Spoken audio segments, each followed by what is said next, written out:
This is going to be a quick mod today. Today I'm going to be installing MOLLE panels on the rear window of my 2020 TRD Pro 4Runner. Now these MOLLE panels are from an engineering company called FinFab, or a fabrication company called FinFab. They were a group buy on the Northeast Toyota Overlander Facebook group. They've been sitting in my garage now for a couple months while I've been doing some of my other modifications, and I'm finally getting around to getting them installed. So that's what we'll be doing today.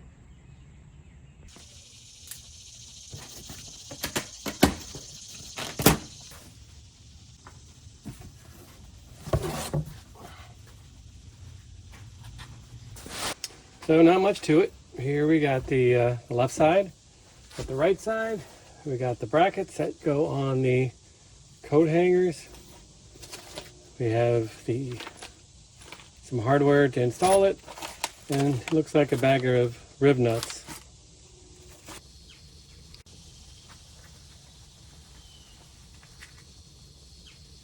Okay, so I'm on FinFab's website here trying to find if there's any instructions, but we're showing as no products available for the 5th gen.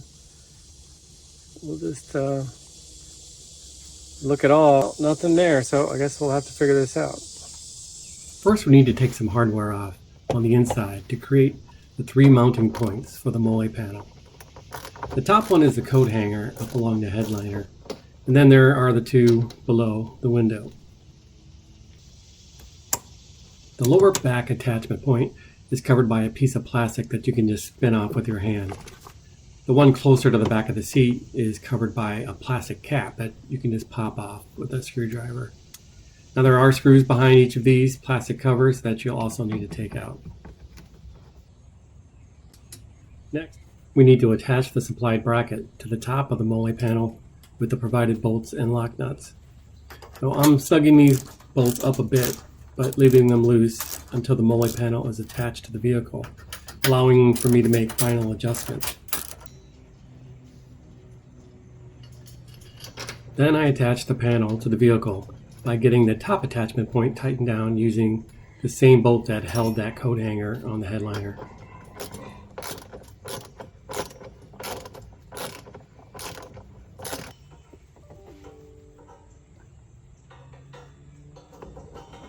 Next, I used the provided long bolts and spacers to attach the bottom of the panel to the 2 lower attachment points.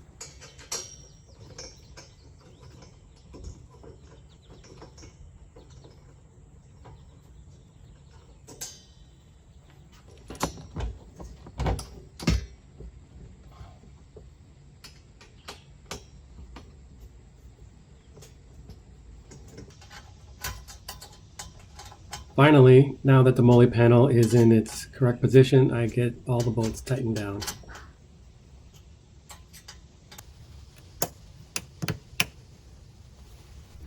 With the driver's side done, now it's just a matter of repeating the same steps to get the passenger side installed.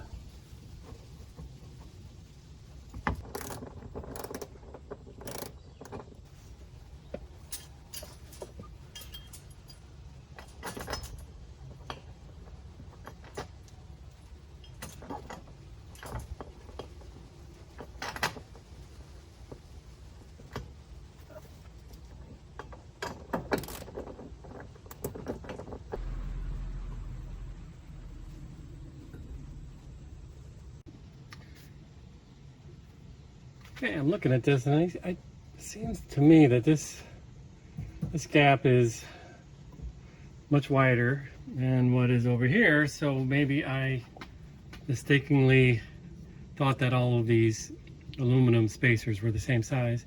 It looks like they're 2 different sizes, so maybe the long ones need to go in the front and the short ones need to go in the back. So it looks like I need to redo some of this.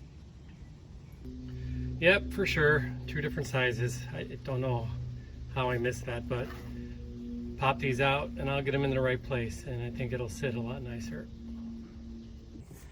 That's much better.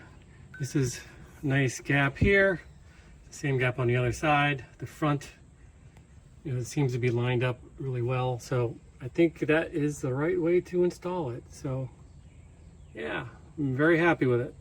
Here you go. Pretty quick. Would have been quicker if I'd done it right the first time. These things are super solid. I'm really impressed with how these are engineered. I mean, these aren't going to rattle. They're going to hold up well. I'm going to make good use of them as the time goes on. So there you go. Hope you liked the video. Give me a thumbs up. Subscribe to my channel. That'll incentivize me to create more content. See you next time.